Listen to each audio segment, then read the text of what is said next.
Well, looky here. You are listening to someone who is bold, authentic, diverse, unpredictable. Baby, I am unapologetically Ramon, and you have entered my zone, the QB zone, baby. Hello, somebody.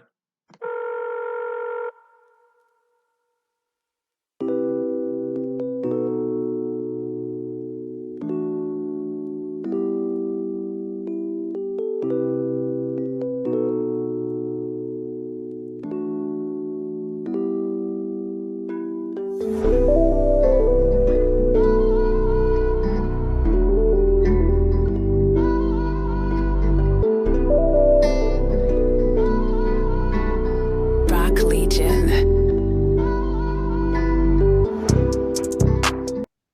I want to welcome everyone down to the QB Zone. I'm very excited for this episode today because we get to learn about an organization that is really impacting our community.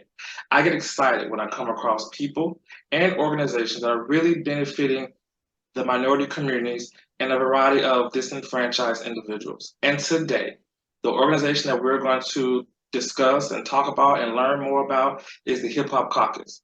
The Hip Hop Caucus movement emerged from four organizations in 2004. That was Hip Hop Summit Action Network, Sean Diddy Combs' Citizen Choice Vote or Die, Jay-Z's Voice Your Choice, and AFL-CIO's Hip Hop Voices. Knowing these voter engagement efforts would end after Election Day in 2004, the first Hip Hop Caucus was held at Howard University on September 11, 2004, with 700 students. From there, their goal was to create a sustainable institution that will connect the hip hop community from the grassroots to celebrities, to the political process. And we have been fulfilling, and they have been fulfilling, because I'm not about organization, but they're an amazing organization.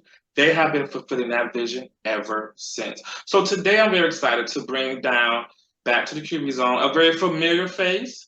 Usually he's here to educate us on financing, and he joined us on our reunion episode last year. But this year we're going to get a different perspective. So this episode we have back Stephone Coward, and he is the director of economic justice with the Hip Hop Caucus. And I can't wait to pick his brain and basically share some awareness about his role and this organization and how it benefits us. So welcome down to the QB Zone, Stefan Kyle. What's going on, sir? Nothing much. Thank you for having me. Absolutely, absolutely. It's always a pleasure. So for years, you were in the banking financial world, as we learned last season, and now you are utilizing your skills and expertise to basically benefit our community by way of the Hip Hop Caucus. Talk about what drew you to the Hip Hop Caucus and why this organization is so important. Yes. So for me, I, as you know, I have been working in the financial activism space for a while, specifically more so the last 6 years. I've been in the banking industry for almost the last 20 years. I'm about at 18 years now.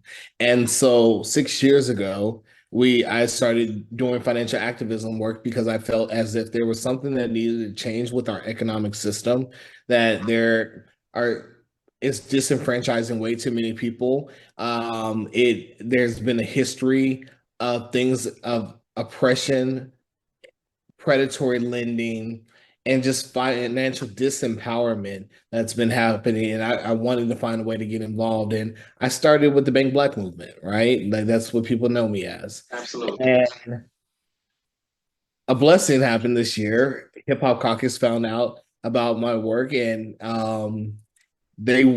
they offered me an opportunity to be a part of this amazing organization, as you described, to lead their economic justice department. And it's going to be a continuation of the work that I've been doing in the financial activism space, but there's so many more things that are happening at the Hip Hop Caucus and what they have been doing, what we have been doing for the last 18 years. So I'm excited to be able to bring the talents of understanding the financial system and how to be able to advocate for our community to the Hip Hop Caucus, because one of the things that really resonated with me when I had an opportunity to learn more about this organization is the mission.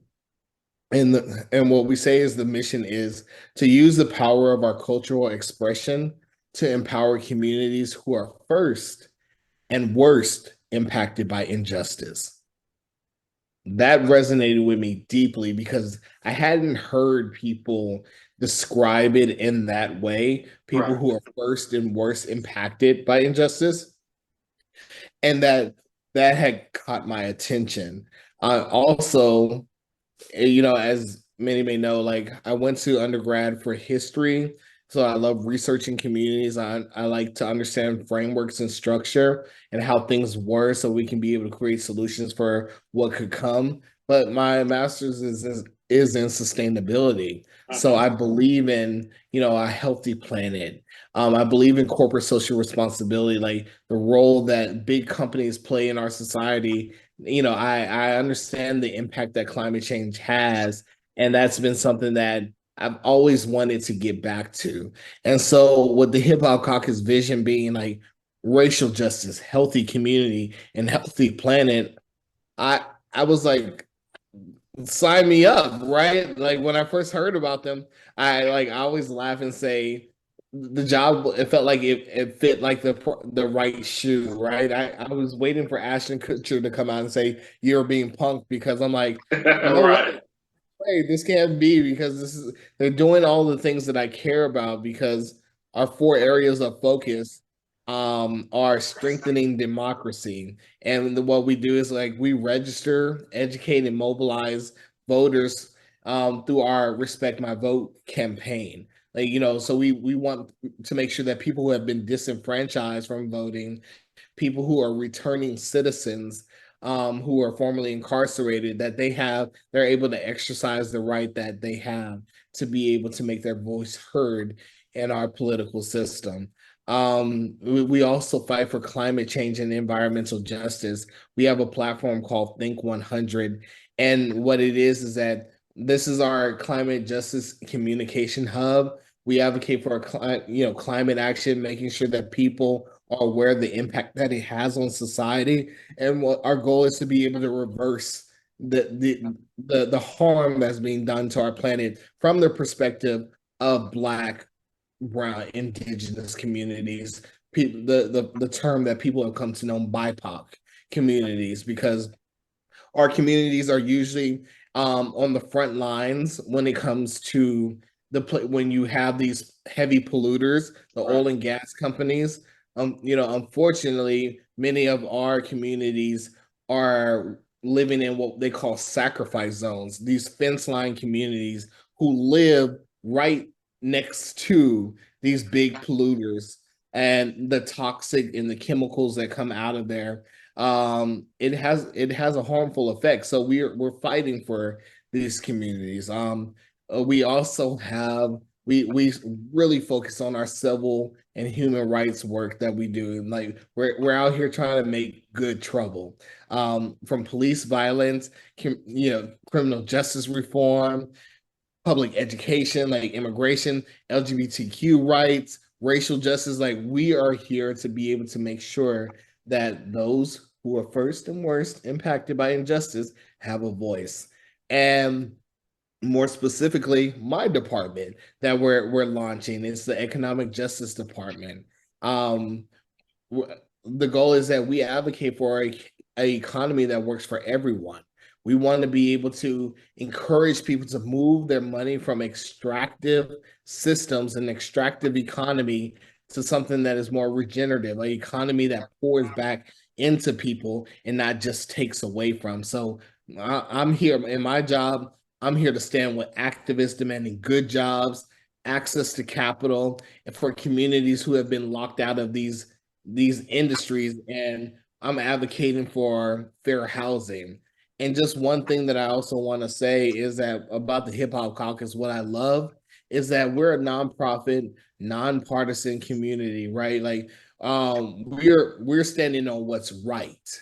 It doesn't matter what side of the aisle that you're on. We have a North Star about saying, like, if you are about a healthy planet, if you're about inclusivity and making sure that everybody has access to be able to participate in society, whether it's politically or economically, and you believe that these things are important, then you're on our side. And because we want to use the power of the hip hop community to be able to build power in our communities and create the change that we want to see. Absolutely. I think that's amazing. And one of the things I liked is how the Hip Hop Caucus utilizes our artists. It's amazing because, especially with the last few generations, it seems as if when it comes to people of color, specific our young people, it's like they feel they can only be a hip hop artist or an athlete. And so the fact that you guys, in so many ways, meet them where they are to foster this enrichment and betterment for the community, our civil justices and economic justice. Talk about the role that hip hop and hip hop artists play in the objective and this amazing organization of the Hip Hop Caucus. Everybody, I would say that everybody has a voice. And what we want people to be able to do is to feel as if their voices can be heard. For so many years, decades, people have had to be put in certain boxes to say that, whether you hear people on news stations saying shut up and dribble, we don't care about your opinion, don't take a knee, don't sing, write, rap about this subject matter because you don't know what you're talking about. We want to change that. Use your voice to be able to speak truth to power. And that's what we're here at the Hip Hop Caucus. There's so many people who are now seeing it's on full display, like the inequalities that are happening in our country. And what we want to do is to be able to say that use your platform not only to be able to make the music that or do the work that enriches your soul, but you can use it to be able to affect change. So many in our communities look up to these different athletes, artists as potential role models, or they strive to want to have a similar lifestyle. So we want to be able to let people know that these people are multifaceted. They're not only artists, they're activists, they're creatives, and they want to be able to make a change. And so the Hip Hop Caucus, creates these opportunities to be able to partner with us, be ambassadors, be able to be integrated in the work that we're doing to be able to fight for people who are first and worst impacted by injustice. And I think that's amazing because, you mentioned the shut up and dribble, or, they want our artists to just sing or just rap.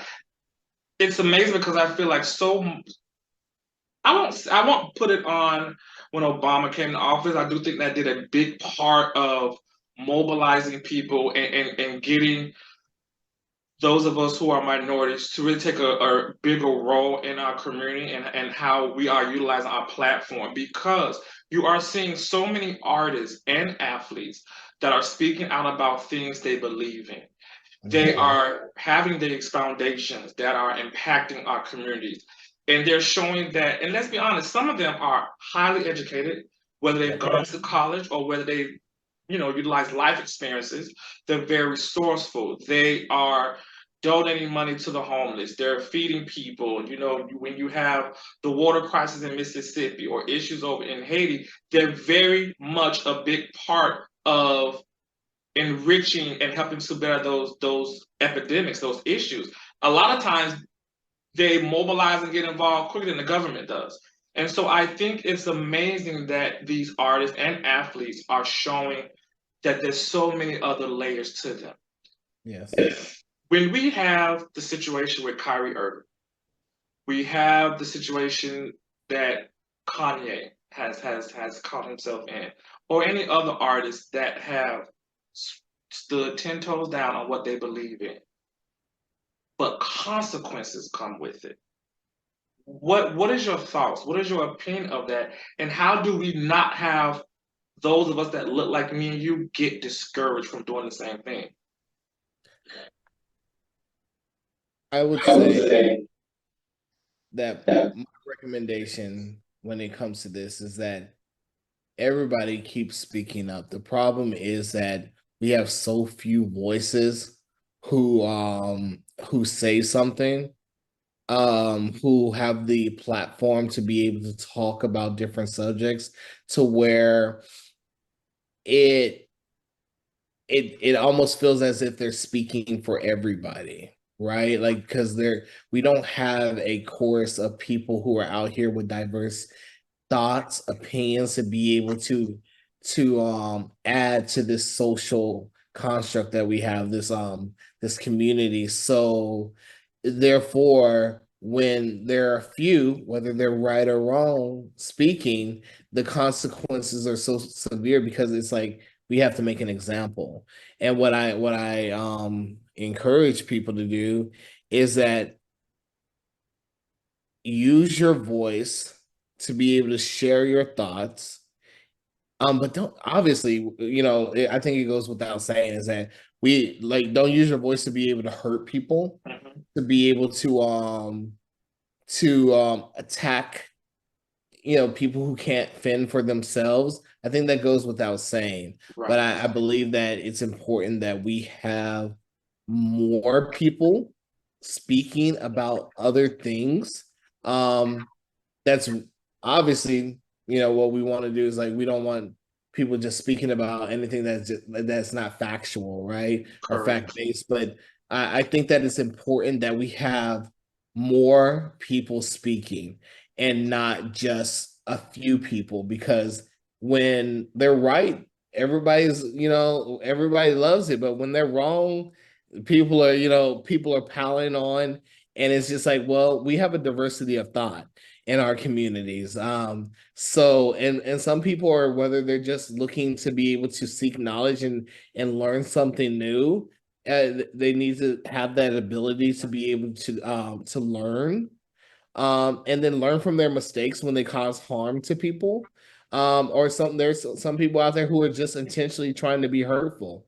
Right. But we need what I feel like what we need is more voices who are speaking truth to power, who are looking to make sure that everybody can have a seat at the table and that there's an opportunity to learn, if possible. I love that. I love that. And one of the things that comes to mind for me when you talk about speaking truth to power and you talk about um, speaking facts and not harming or offending people, we now have this thing over the past few years that's become really big, and it's called the cancel culture. What is your opinion on the cancel culture? Because a lot of times you can have these artists that are speaking truth to power and they're speaking facts and they come with the receipts, but if they offend, let's say for lack of better words, some high-powered politicians that are Caucasian, or they've offended the LGBTQ community, they're canceled. What is your thoughts on that? Because it makes people feel as if we can't speak truth to power. Truth to power. We can't say what needs to be said. We got to say what they want us to say. I I feel as if when we are having cancel culture, I feel like when we talk about things like cancel culture, it started from a place to where the goal was to be able to hold people accountable who were causing harm and speaking reckless. And we're saying that no, you like that's it. Like, like, and it's usually have been people who have been repeat offenders who have done harm, and it's almost like now, like you're done. Like, so I feel like that's my belief, like when it first started. I and it it could be a little bit reactionary. We're responding to like what, you know, things that have, happened. But what I think about cancel culture is that it's incomplete. The reason why I think that it's incomplete is that I do believe that we all fall short, and there's things that all of us have done that in somebody's eyes can be, you know make you be like, okay, you're canceled. Right. And in many cases it might be the rightful thing, but what I think there has to be like an invitation for people to say that if you want to be able to make amends for your wrong, right? Like, you know, if you want to be able to re-engage in society or this culture, to be able to do better, like if you've been counseled or like if something that has happened to you, I believe in accountability, right? Absolutely. I believe that people should be held accountable for their words, and especially if it was demeaning or derogatory or hurtful to communities. And I believe that they have an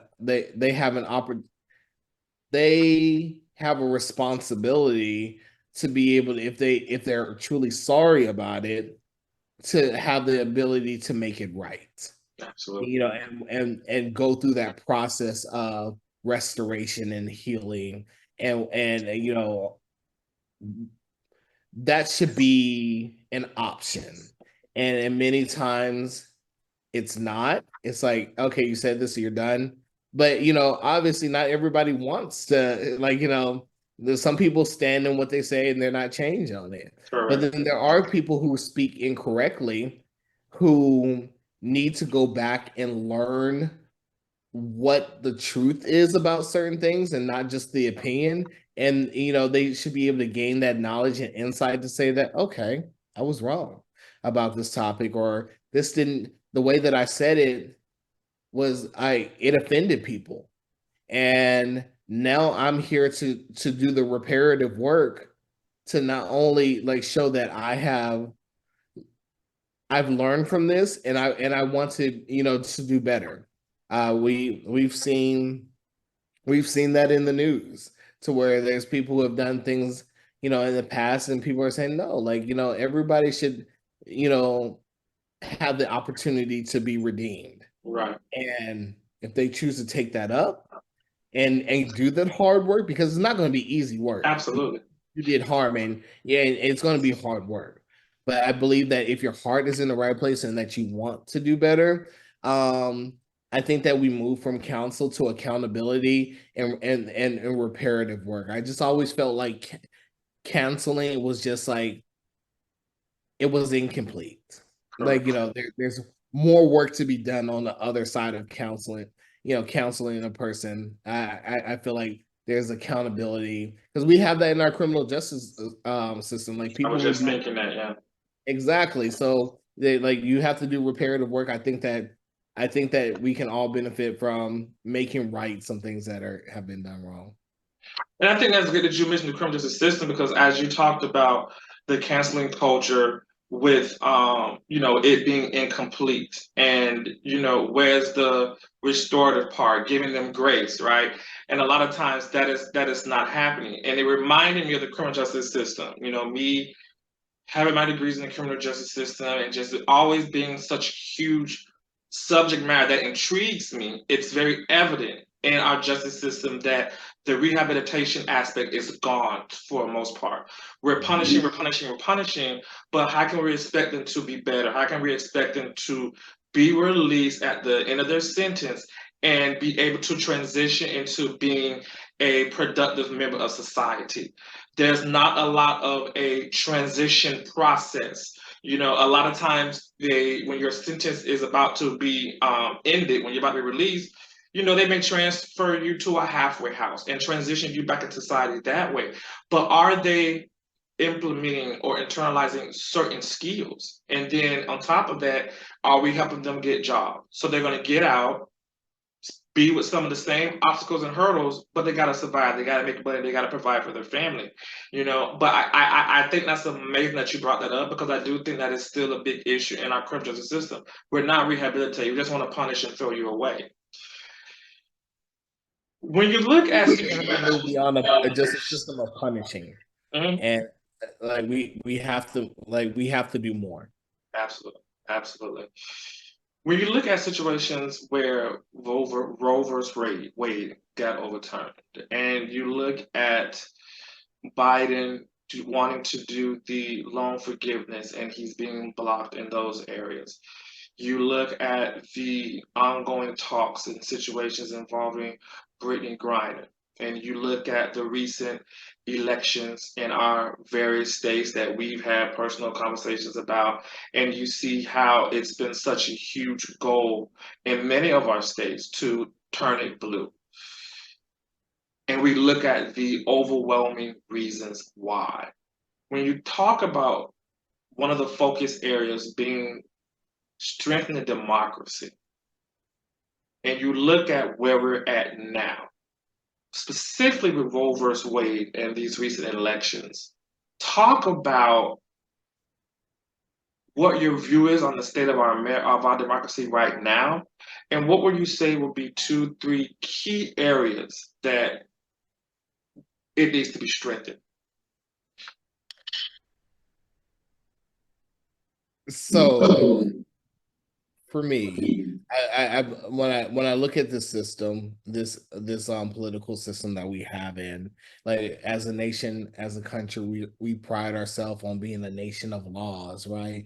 We're told that justice is blind and that the equal protection clause under the 14th Amendment that says like, we're not going to deny any person within, any equal protection under the law, right? But history has shown us that this has not always been the case, right? We have returning citizens, like people who were formerly incarcerated, have historically been like economically restricted, right? Their growth has been limited. And one of the things, and that's just in one area, right? So when we look at this system, we look at what's happening across our country, all the things is that the first thing I always say is that your vote does matter. Not only does it matter, is that elections can bring about around change. Also, elections have consequences, right? Like, so it's important to be able to make your voice heard, not only in the presidential election, right? Right. A lot of people don't understand is, well, I don't want to say that they don't understand. There has been this effort for people to focus like specifically on the big ticket, who's at the head of the country. And there has not been enough conversation talking about the midterm elections, like what we just experienced. Like these are elections that are happening at your state and local level. These are the people who are responsible for the criminal justice that are, or injustice that's happening in the communities that you live in. These are the local judges. These are the people who are appointed to boards. These are the people who have the ability from the ground up to be able to make laws that impact your local community where you live in. Right. And so one of the things that I think that is important for us is that we're organizing, we're helping people stay informed, and letting people know that voting is how we put these elected officials in office that serve our interests to be able to change the injustices that are happening in the country. And so we have to think about the issues like gerrymandering, change, like voter suppression that's happening out here in the country, and we got to do the work to be able to make a difference. Absolutely. You talked earlier about all of the various work that you guys do. What would you say would be a rose and a thorn in the movement of the Hip Hop Caucus? The rose for me is that we get to create a platform that's grassroots, like being able to cultivate leaders to be able to use their voices and their talents, their creative talents, to be and networks that energize and educate people and mobilize communities. I think that we're getting ready, we're able to tap like this culture, like people who are this next generation, like between the ages of we can say 14 to about 40, but all people, right, who identify with this hip hop culture, who share values of justice and equity, and we're getting to be able to create and create solutions and building up this political process to build power and using hip hop to be able to do so. And when I say hip hop, I mean just the culture, that we do that. And when I think about thorns, um, I would say that a thorn to me is the fact that misinformation is so rampant, and that we are in a place to where people can go find words to be able to justify what they want to believe. And I didn't say facts. I said they can find words that are somewhere on the internet to be able to justify what they want to believe. And in a society that's hyper digital, to where where we're at now, like, you can just share something. Everybody has a platform where you can share it, and they're it's not always rooted in fact, whether that's good or bad. And we're in a place right now to where we have a country that seems so divided. Absolutely. It doesn't seem so divided. It is. And trying to find opportunities, because we're nonpartisan, right? We want to bring people to the table to be able to, who want to rally around our focus areas, like like I said, strengthening democracy, climate justice, civil and human rights, and economic justice. And like, we believe that it takes all people. Like, there's so many people who have been like in their tribes, in their silos. I'm looking forward to the work that we're going to be able to do, is to hopefully break down these silos, and to talk about, like, everybody should have healthy communities. Everybody should care about a healthy planet. Everybody should care about equality. These things are impact all of us, whether directly or indirectly. And so the thorn is that sometimes there's information out there that can lead people down a path that just may not be true. And so, but it can justify the belief that they want to have. And so we're here to work twice as hard to be able to break through that. I love when I see individuals, organizations, entities that are polar opposites, or the way they maneuver and go about their objective is vastly different, but they're able to come together for a common goal. It reminds me of when the situation happened with George Floyd, and you had people of all races, you have various countries and cultures, and just so many people was unified on a worldwide level with that situation. You have the Hip Hop Caucus, where you stated earlier, where you guys are nonpartisan. So you have people on opposite sides of the aisle coming together for a common goal. Black Lives Matter. You've had that situation happen when you look at the variety of marches that have taken place over the years, and you will see different races, different, backgrounds and nationalities, different social economic backgrounds, and they come together for a common goal. But we have a government that seems so divided, that seems to not be able to come together for the betterment of the country. You see it in the laws, you see it in the disparaging rates in the justice system. You see it when it comes to Black, for lack of a better word, murderers versus the white ones. And how, when you are not looking like us, you kind of handle with care in the media. Your punishment may not necessarily be enough, but for us, you're made an example of, and it. Talk about how that makes you feel as a man of color, and just how even more important the hip hop community is. The hip hop culture is.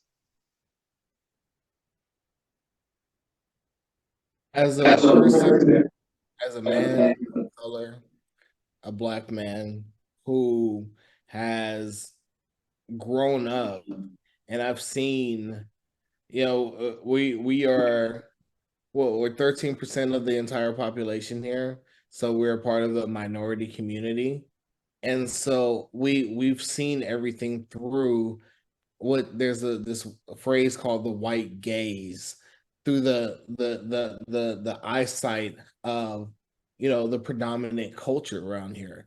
And many times that can be discouraging. It can impact your mental health because you're like, you don't see yourself represented. And that's not the case for everybody, right? Right. But for me, there was points in my life to where I didn't think about it because I was thinking about other stuff. But as I get older and I think about um the importance of representation, I think about my nieces and my nephew. I don't have children yet, and I think about, like, I want them to be able to feel included, right? To be able to feel like they belong here, because that, it may not seem like something big, but it does matter, and it does shape how people act. And I believe that, like, one of our departments is like, we're about out here trying to make good trouble, and I believe that progress has always come at the expense of disrupting the status quo. And, like, and over the last decades, we have seen this emergence of social justice change agents across the country, like occupying physical and digital spaces to be able to create that, change. And these, like, I'm going to call them brave leaders, like, organizing, applying pressure to be able to fight, those in power for to have civil and human rights, across this country, because we see the injustices that are happening in our country. And for me, I can personally say that, and I'm very open about it, is that this work can be taxing on your mental health. But I think that being a Black person or a person of color can just be taxing to Hello. exist in society, Exactly. right?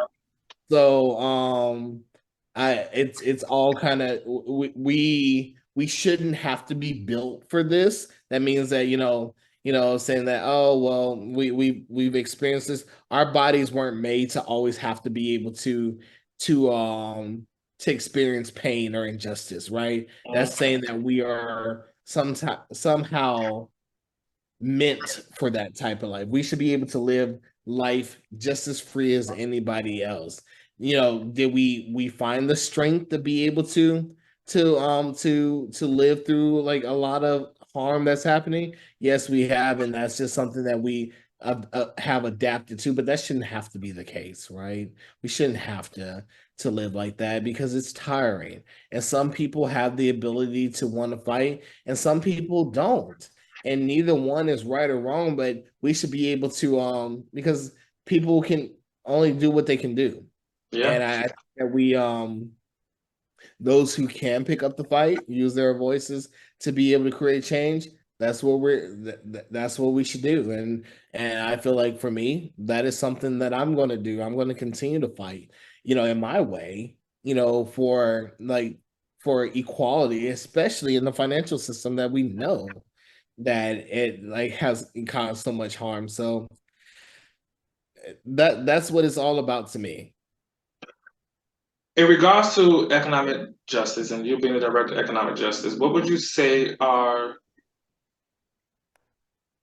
2 to 3 areas that are the best ways to improve the economic or financial status in our community? You talk about predatory lending and a variety of different hurdles and obstacles that we face, and things that are not, that really is a disservice to us as people of color. What about 2 or 3 very important things that you feel like could really benefit us that you would like to accomplish and roll out as in your role?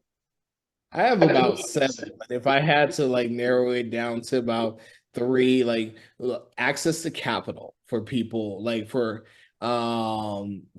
business owners, for anybody who just has this entrepreneur spirit, right? I believe fair housing, and everybody should be able to have a home, like to live in. And it shouldn't come because people want to be predatory and pad their bottom line. That shouldn't be the case. Nobody asked to be born here, but we are here and we have to live. And I think that we should have a society to where housing is fair. And I believe that, workers' rights and good jobs are very important, right? And, those are like three of the big ones, that I think that we have to like to work on. But then also, like, I believe, behind that happens like financial education, financial activism, economic policy, and being able to analyze these things, because something that I talk about a lot, I'm like, and I've said this a couple of times, I'm saying being able to fail up is like this incalculable privilege, like the ability to be just like near unlimited amount of connections and capital, like money, to fail repeatedly into success is a perk for someone. It should be an option for anyone, right? This generation, like, we have experienced a financial crisis that led to the bailout of Wall Street at the expense of the Main Street people. Wages, like, continue to remain stagnant, yet the cost of living continues to rise. This pandemic has exacerbated how the ultra wealthy, the 1%, has a massive amount of money at the expense of the majority of America, Absolutely. right? Like the 99%, and like a living wage should be like currently right now, a living wage is like the exception to the rule and not the rule of thumb. And so we have to be able to like to come together to create this new system that is going to enhance the lives of others. And that's what our platform, the economic justice, which the platform is named Justice Paid in Full, because that's what I'm here to do. I'm here to ensure that it's like, whether it's reparative, like like people in the reparations community who are looking for this. It's like we're standing on the sides of people who want to make sure that we're standing in solidarity with these people who are demanding that we have this rights, and we're creating infrastructure and programs and supporting systems to be able to create this change, right? That's what's incredibly important to me. We want to make sure that labor movements across this country are working to be able to check corporate greed and return power to the workers. Like, I'm thinking about how this current economic system rewards the wealthy and nobody else. But that's what this financial activism work. And it's like we got to reimagine the way we talk about financial literacy. And fair housing is not just an important tool for like eliminating discrimination. It strengthens families, communities, businesses, and our overall economy. And so, and obviously access to capital. Like, we know that our businesses have been historically underfunded, and my work here is to be able to change that. We want to be able to change the underwriting system, making sure that people who are in philanthropy and have this money are actually not just supporting each other and supporting the people who are really doing the work. So, I mean, I get passionate about this, so I can go on and on, but I like that. That's something.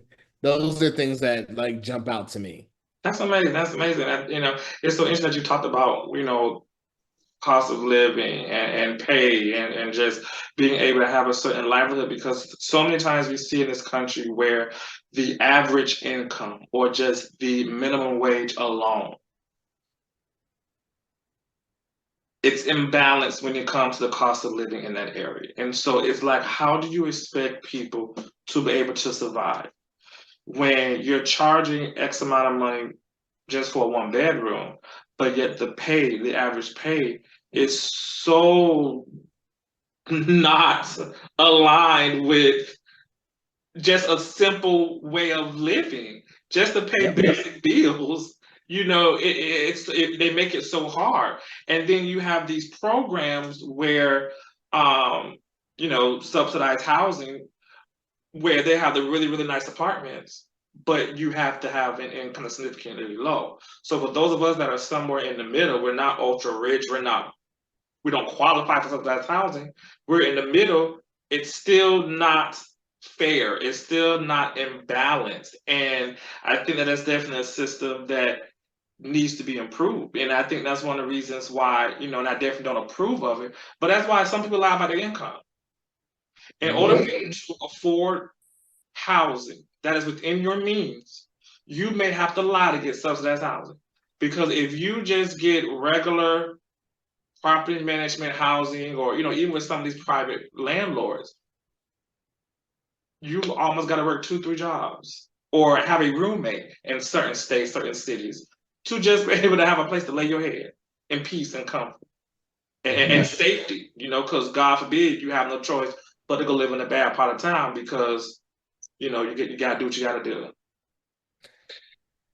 I 100% agree. I feel as is, like I said, like this current economic system has, like, rewarded the wealthy to the detriment of everybody else, right? Like the economic inequality in this country is both systemic and systematic, right? There's something that we talk about, this racial wealth gap, and we know that it's going to continue to widen if we don't address how 400 years of oppression, by systems of power, have hampered our communities from being able to fully participate in this economy.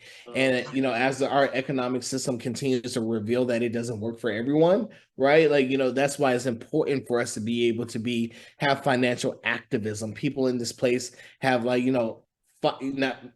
finding ways to be able to fight back, but change this financial system. Like, we have to be able to, like, leverage all these multiple levers of this economic system to be able to shift the flow of capital to create this system that works for everyone, not just the wealthy or the well-connected, right? And, like, that's the work that I'm in this movement to be able to do.